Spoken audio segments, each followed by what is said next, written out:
Sejam bem-vindos a mais um programa com Divergência. Hoje tenho comigo o Vicente Ferreira da Silva, um homem ligado ao liberalismo português, e o Rui Feijó, um homem ligado à esquerda portuguesa. E é sobre o Orçamento de Estado e os seus efeitos, e sobre as declarações do Presidente da República, as últimas declarações do Presidente da República, que iremos falar. Começaria pelo Orçamento de Estado e dava a palavra ao Rui Feijó para nos falar sobre a perspectiva que ele tem do orçamento que está a ser negociado. Sim, senhor. Ora bem, eu acho que a questão do Orçamento de Estado põe dois problemas. Um é um problema do sistema político que nós temos e outro é um problema de política económica. No sistema político que nós temos um sistema baseado na representação proporcional que gera muitos parlamentos divididos, uma fragmentação política, muitos parlamentos divididos e alguma dificuldade em criar maiorias. Nós tivemos muito poucas maiorias monopartidárias, tivemos algumas maiorias de coligações formais, sobretudo à direita, e mesmo à esquerda houve uma geringonça que precisamente falava desse estatuto especial.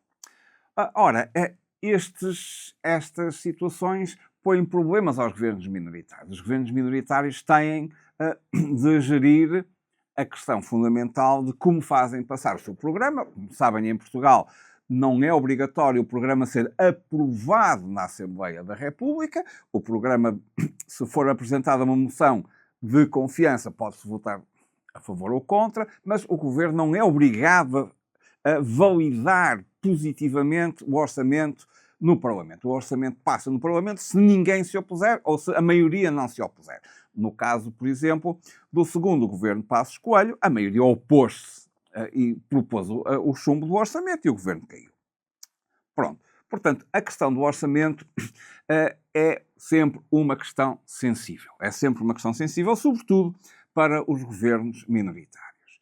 E os governos minoritários têm de olhar para a composição de todo o Parlamento e escolher entre uma proximidade pragmática e uma proximidade ideológica. Às vezes coincidem, outras vezes não coincidem.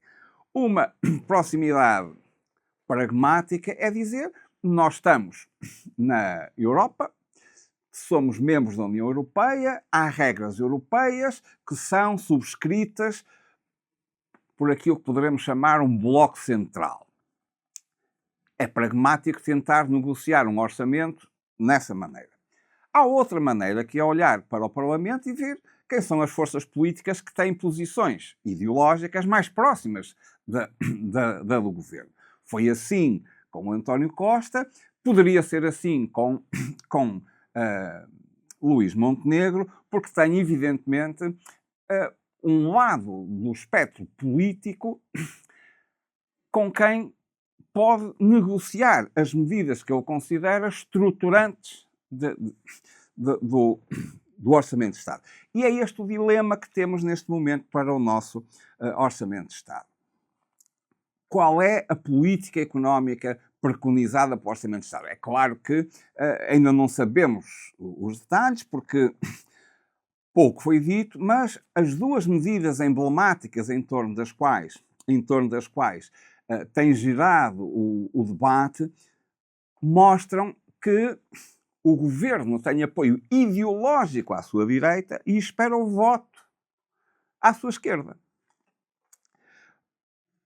Pragmaticamente, devia entender-se com o Partido Socialista. Ideologicamente, com a Iniciativa Liberal e com o Chega. Porque a política económica preconizada é uma política económica claramente de direita. Claramente de direita.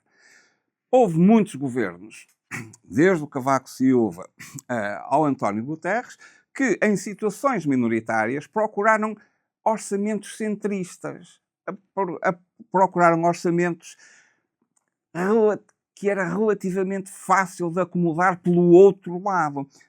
Luís Montenegro optou pela guerra aberta à esquerda. a guerra aberta, foi buscar uma medida que é defendida na Europa por todos os partidos da extrema-direita. Nem sequer pelo PPE. O PPE, o Partido Popular Europeu, não defende uma medida como o IRS jovem. Quem defende é a senhora Le Pen e o Sr. Salvini. E, portanto, estão a fazer fim-capé em coisas que têm todo o direito de o fazer, porque eles têm representação democrática parlamentar. Mas a responsabilidade de quem opta por essas medidas de política económica ou a baixa do IRC, é então entender-se com as forças que estão de acordo. Com as forças que estão de acordo com as propostas, não é com as forças que não estão de acordo com a proposta. Só para dizer mais uma pequena coisa que já disse outro dia e tem sido repetido. É o seguinte. O nosso presidente tem dito muitas vezes que quando liderava o PSD viabilizou os orçamentos do Partido Socialista minoritário de António Guterres entre 96 e 99. O que ele não tem dito é que pediu um preço. A revisão constitucional, a introdução do referendo, o referendo à regionalização e o referendo ao aborto. Portanto, foram bandeiras do Partido Socialista, que eu fiz a campanha do Partido Socialista em 95, foram as nossas principais bandeiras que foram postas na prateleira. E é isso que ele tem de dizer. É isso que ele tem de dizer. Já começou a dizer que o interesse nacional é mais importante que o programa de governo. Mas ele exigiu do Partido Socialista que abdicasse de bandeiras fundamentais da campanha eleitoral. Ora, quando hoje o governo diz nós não podemos abdicar das bandeiras da nossa campanha eleitoral, então entendam-se como quem tem posições semelhantes à vossa. Vicente. Sim, curiosamente eu não estou em desacordo com tudo o que o Rui disse. Temos naturalmente pontos de concórdia, mas parece-me realmente que há aqui alguma coisa que deve ser dita, suplementar àquilo que o Rui disse, mesmo que em discordância. Para todos os efeitos, falámos aqui de algumas circunstâncias da esquerda e da direita e algumas analogias. Se nós fizermos uma transposição para o sistema anglo-saxónico, o Partido Trabalhista é um partido que apoia as regras do mercado e defende o mercado. Portanto, estamos a falar de algumas posturas em termos políticos que têm a ver com a conformidade da componente ideológica àquilo que é a prática desejável para o serviço aos cidadãos. Dito isto, eu pessoalmente, relativamente ao orçamento e às propostas, nomeadamente o IRS, eu sou contra essa proposta por uma razão completamente diferente, porque eu acho que é uma medida discriminatória. Dar-me esta tendência que começou a aparecer há uns anos para cá, não vem do PSD. Já foi feita anteriormente nos governos socialistas do António Costa. De privilegiar algumas classes sociais em detrimento das outras é um erro, na minha opinião, porque é uma discriminação. Até agora ninguém foi capaz de me dar um argumento que me convença que a discriminação positiva é uma coisa positiva. Porque não deixa de ser discriminação. Há sempre alguém que vai ficar prejudicado. Portanto, quando os governos e os partidos estão a tomar decisões, devem tomar decisões tendo em conta o bem geral da população e não de um setor específico ou etário dessa mesma população. Dito isto, eu acho que, como é evidente, quer a gente goste ou não do resultado das eleições, devemos sempre respeitar a vontade do cidadão português. Para todos os efeitos, embora seja a última forma de participação, é mesmo a última forma de participação em democracia, não deixa de ser a mais significativa. E, portanto, quando os portugueses se expressam em urnas, estão a pôr em prática o exercício da soberania. E ele tem que ser aceito. É evidente que isso vai trazer alguns constrangimentos aos partidos e à sua distribuição a nível, no sistema proporcional que nós optámos por fazer desde 1976, que é um erro, na minha opinião, mas que ainda subsiste, vai trazer constrangimentos. E, naturalmente, os partidos têm que dialogar no sentido de tentar ver alguma conformidade relativamente a um acordo para que possa viabilizar um orçamento de Estado. Mas o exercício da democracia é exatamente a procura de consensos. Isso não significa que tem que ser apenas o governo a procurar consensos com os outros partidos. Os outros partidos também devem ceder nas suas posições para que seja possível aproximar o ponto ao ponto de... Toda e qualquer negociação é sempre um ato de cedência Tal e dos qual, partes, não é? tal e qual. E isso é a expressão máxima da democracia, porque a democracia é a procura do compromisso. É isto que faz com que a democracia funcione em termos práticos da gestão do país. Pronto. O que é que eu vejo aqui, da minha opinião? Por alguma razão, uma das ligações mais frutíferas da ciência política foi a psicologia. Quando nós queremos perceber a atitude e o comportamento político, não podemos negligenciar as características de personalidade de cada líder. E, portanto, a psicologia ajuda-nos, com a ciência política, a fazer um enquadramento mais global das circunstâncias. E o que é que eu vejo aqui? Vejo, do lado do Pedro Nuno Santos, alguma intransigência. Mas reparem, intransigência é uma das características da sua personalidade. Se há coisa que ele tem sido coerente ao longo destes anos todos, é exatamente na sua personalidade. Portanto, ele não está disponível para aceitar determinadas coisas. E nesse caso, o que é que ele procura? Tendo em conta as circunstâncias, está a procurar com que o governo do Luís Montenegro acabe por pôr em prática as medidas que o PS defendeu enquanto o candidato liderado por Pedro Nuno Santos, candidato a primeiro-ministro. E isso, se essa resistência já é algo que é característico e recorrente do Pedro Nuno Santos, não vai acontecer de certeza. Relativamente à ligação à AIL e ao Chega, há aqui 3 ou 4 coisas que naturalmente devem ser ditas.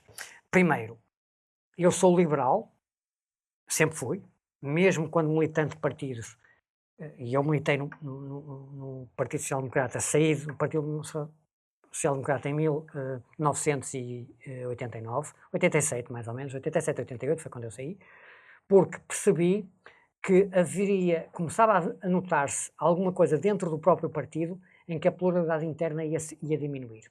E um liberal, das coisas que mais preserva, independentemente de concordar ou não, é o direito das outras pessoas manifestarem a sua opinião. É direito à liberdade. Tal e qual. Pronto, e portanto, eu ponho a liberdade e os princípios à frente das conveniências. E acho que aí ele faz um erro muito grande ao defender o IRS jovem. Não há dúvida que é, na prática, uma diminuição de impostos, mas é uma diminuição de impostos à custa dos seus princípios. E, portanto, eu sou contra essa postura. E essa opção. Lamento que a IEL tenha optado por esse caminho, que persista nesse caminho, em vez de fazer aquilo que devia fazer, que era não ceder nos seus princípios e nos seus ideais, em prol de um resultado mais à frente que lhe permita consubstanciar essas mudanças como devem ser. Um dos erros sistemáticos que a esquerda tem é esta postura do aumento da despesa.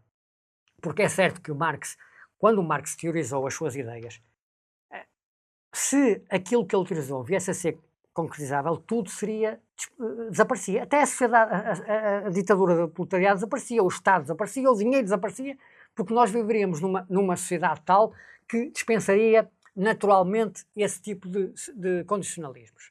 Portanto, o que é que se passa? A esquerda olha para este país como se fosse um país rico. E a diferença dos países ricos para os países pobres é esta. Enquanto os governos dos países como Luxemburgo, Irlanda ou Holanda criaram condições para que a riqueza aumentasse e com isso conseguem pagar até salários mais altos do que aquilo que nós pagamos, ao mesmo tempo que cobram menos impostos, mas como criaram tanta riqueza conseguem arrecadar mais impostos. Nós não optamos pelo contrário. Optamos por fazer entraves e criar entraves à resistência das condições que possam criar riqueza e mais, criamos leis que condicionam a atividade empresarial.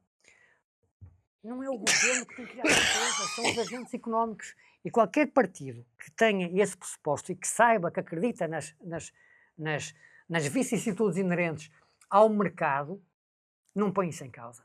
E, portanto, o que é que nós temos aqui? Temos um diálogo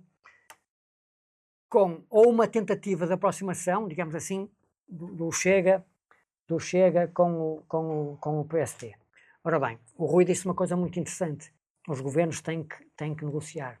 E da mesma maneira que o Cavaco Silva negociou algumas coisas e o próprio Marcelo Rebelo de Sousa negociaram algumas coisas enquanto líderes do seu partido com os partidos que existiam na altura, não sei se será possível transpor essas circunstâncias para o tempo 2. Precisamente porque nós estamos num tempo completamente diferente, em que o centro está a decair em favor dos extremos. E isso faz com que, na minha opinião, um dos erros do Luís Montenegro tenha sido que não governaria em duodécimos.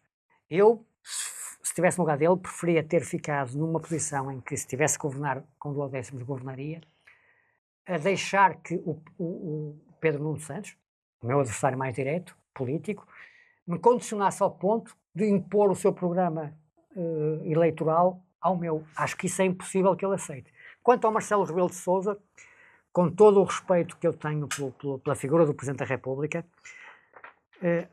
acho que concordarão comigo que um dos problemas da nossa Terceira República é o facto de haver algumas pessoas, ou vou usar se calhar um termo que não é muito apropriado, mas é o que está na minha cabeça, que é alguns espectros que pairam na nossa Terceira República desde o seu início e que, de uma maneira ou de outra, acabaram por influenciar aquilo que era, ou que deveria ser, ou que poderia ter sido o comportamento da democracia.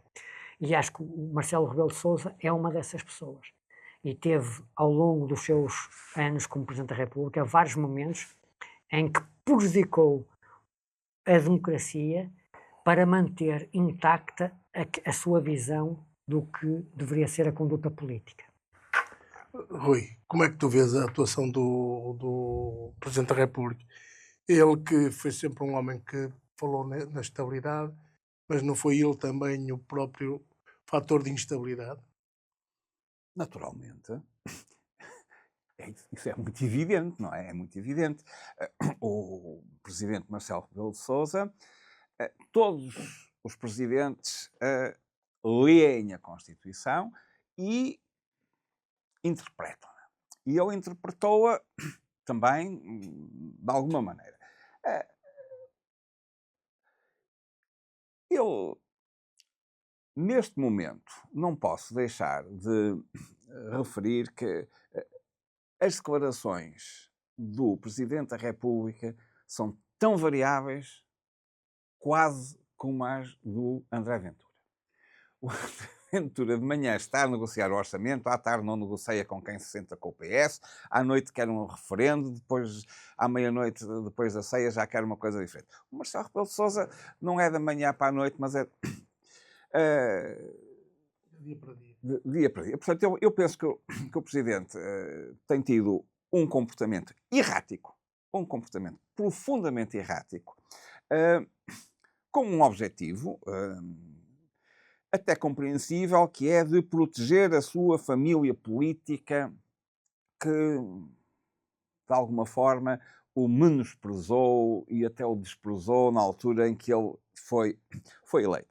Mas as cambalhotas que ele tem dado, as declarações que ele tem feito são demasiado de artista de circo e pouco de Presidente da República. Eu queria dizer duas... Por acaso, deixa-me... É uma pergunta para você. Ele não vulgarizou muito a figura do Presidente da República?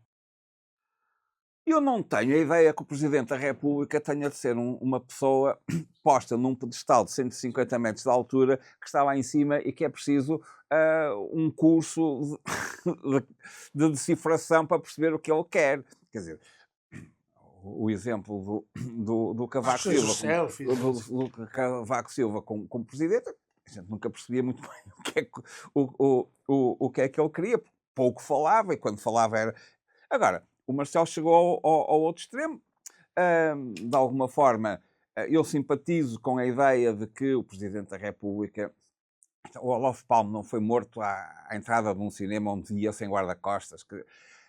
Há uma certa maneira de ver o poder que é simpática de quem o pratica dessa maneira, de quem tira as selfies e tudo isso. Gosto muito mais disto do que uma pessoa...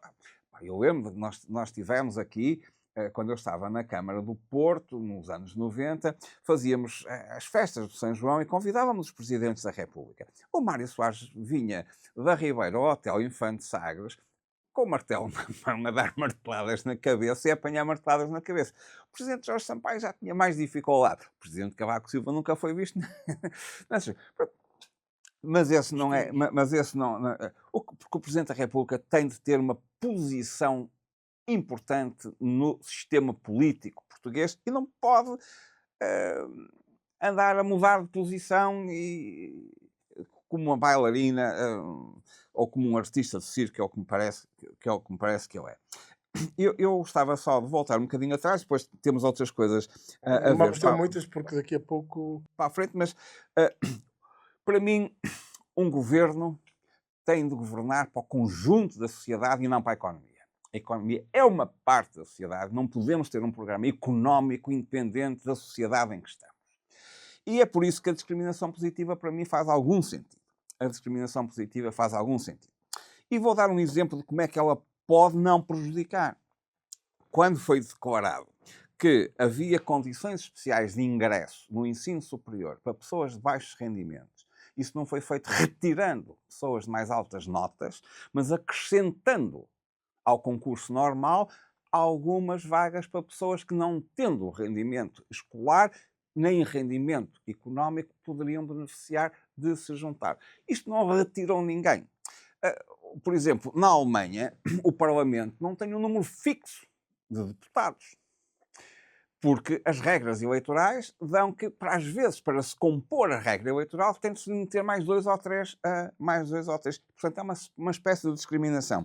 Discriminação positiva. A discriminação positiva, por exemplo, de exigir que haja 40% de representação feminina nas listas eleitorais, para mim é... Mas o Vicente pôs essa questão num outro patamar, numa outra... Mas ele pôs na questão genérica da discriminação. O exemplo que o Rui acabou de dar acrescentou números, alunos que tinham baixo rendimento à entrada na universidade.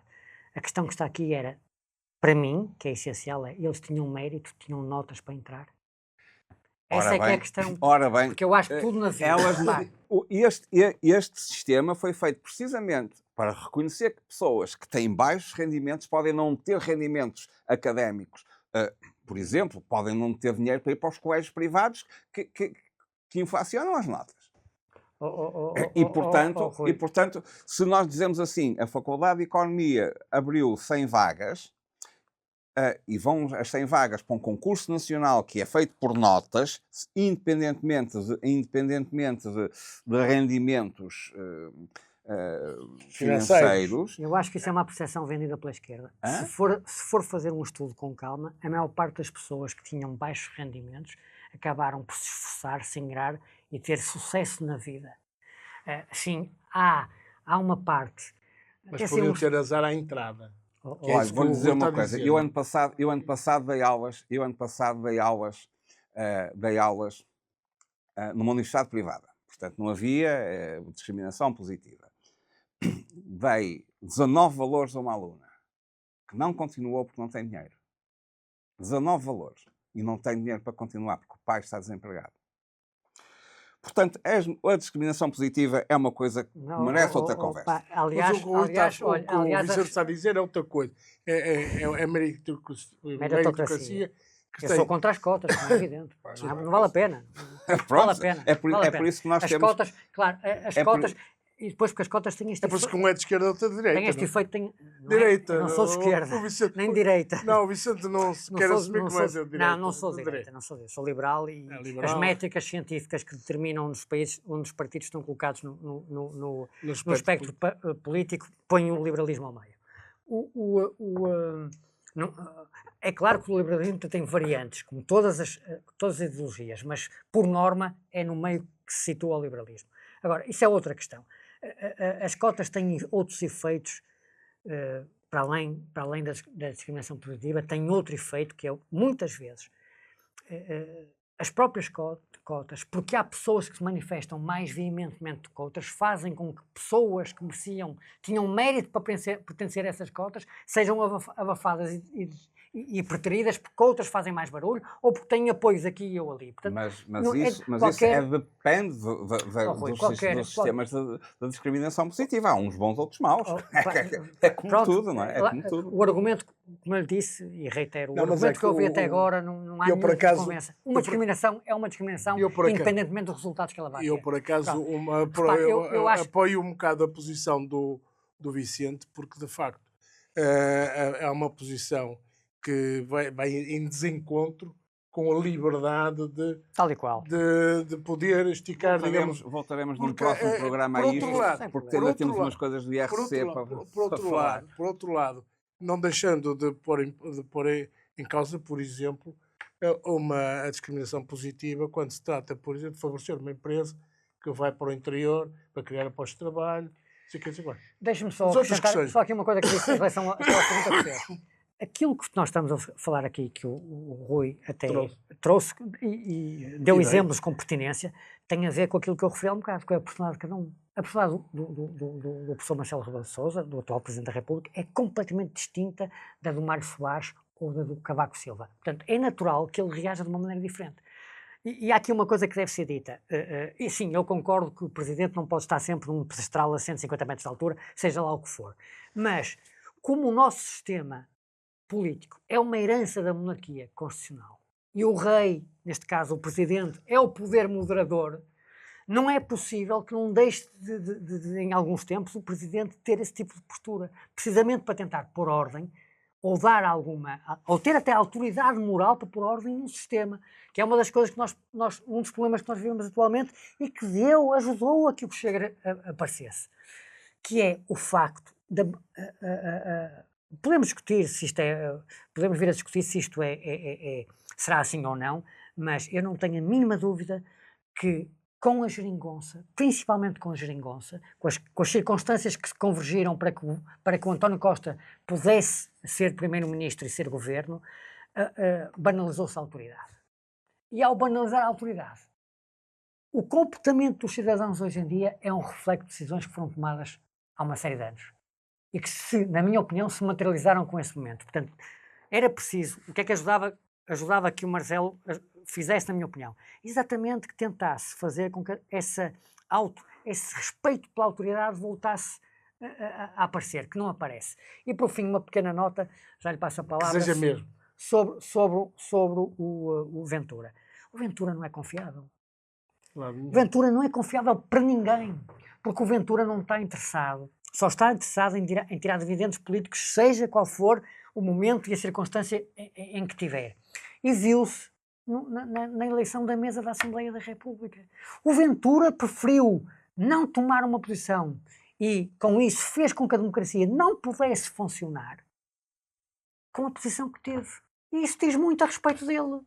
Portanto, ele enquanto o PS e o PSD procuraram entendimento em algumas áreas, o Ventura pôs-se logo de parte, pôs linhas vermelhas, que está no seu direito de pôr, atenção, eu não sou contra as linhas vermelhas, acho que os partidos devem ter linhas vermelhas, depois depende da capacidade negocial se são capazes de as tornar mais cor-de-rosa ou menos e mais flexíveis, mas acho que sim, que devem ter linhas vermelhas, para todos os efeitos, essas linhas vermelhas representam o seu posicionamento ideológico, mas pôs linhas vermelhas em determinadas circunstâncias que automaticamente afastaram qualquer diálogo com o PSD.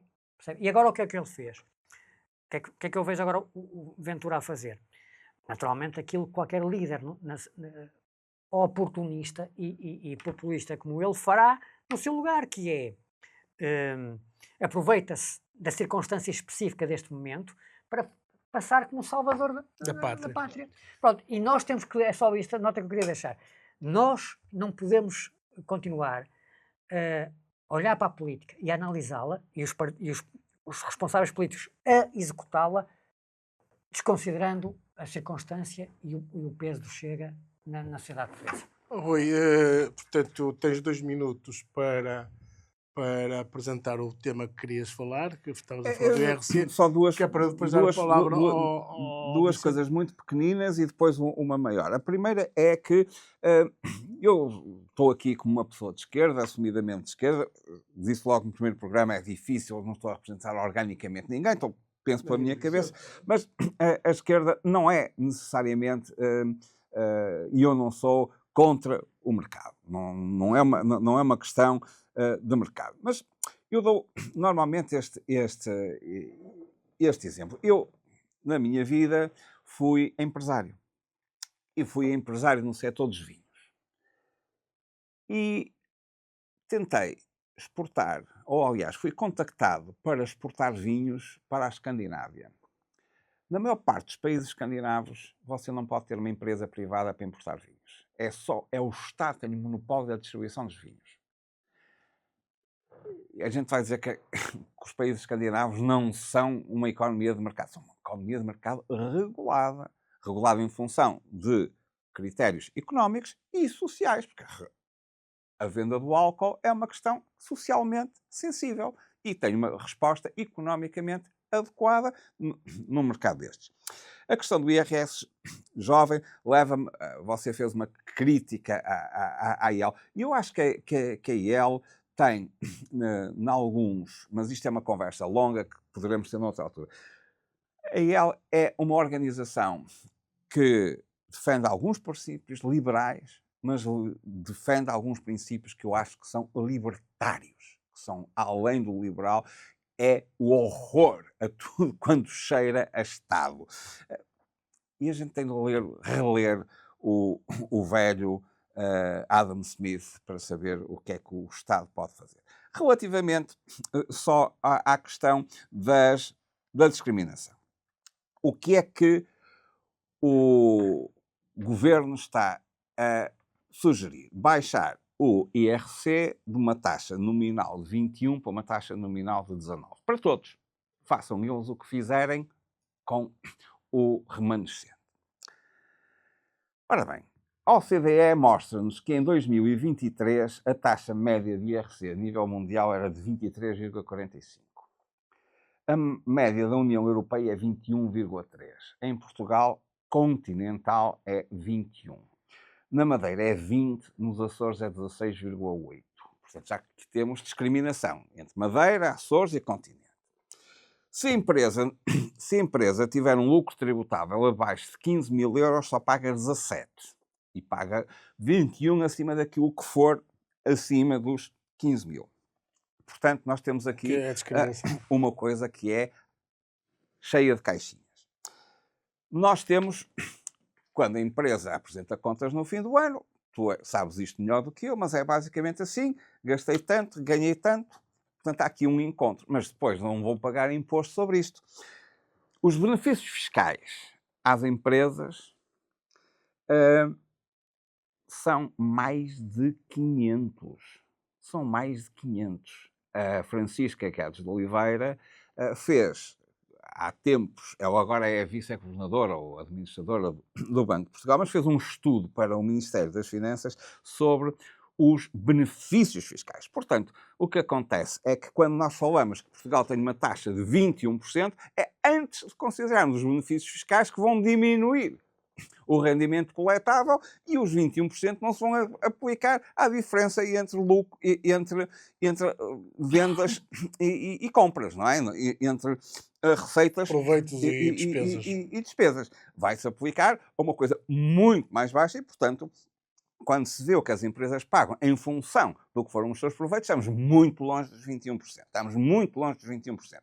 Quando se fala que Portugal tem uma taxa real na casa dos 30%, é porque tem a derrama municipal, que só é paga em alguns concelhos, e uma derrama nacional acima de um nível muito elevado de lucros tributáveis de 500 milhões ou qualquer coisa como isso.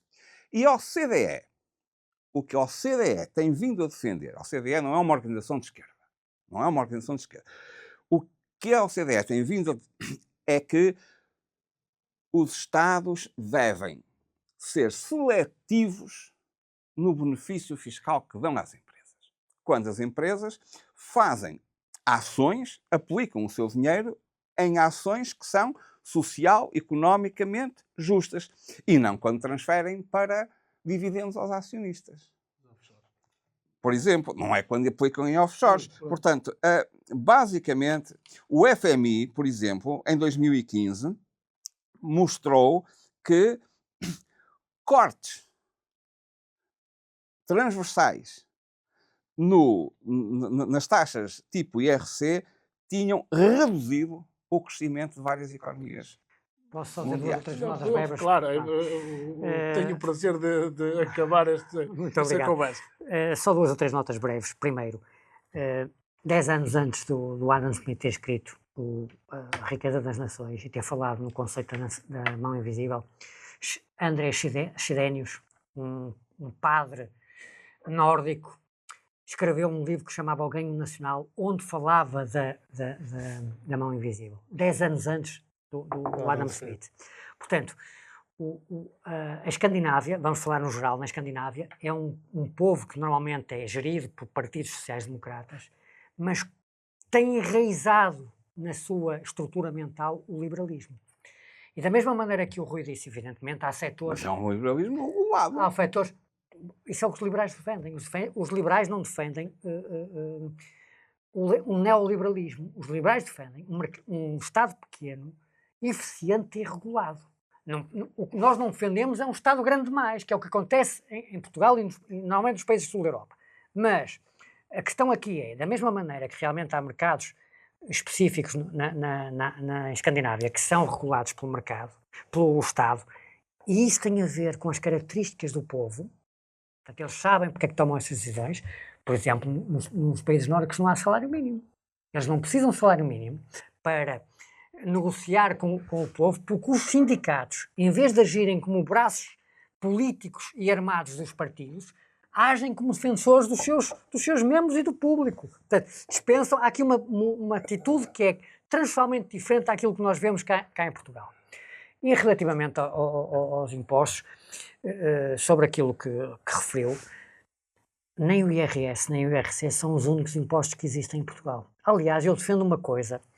Eu defendo há muito tempo que a lei devia ser compreendida pelo mais simples do português.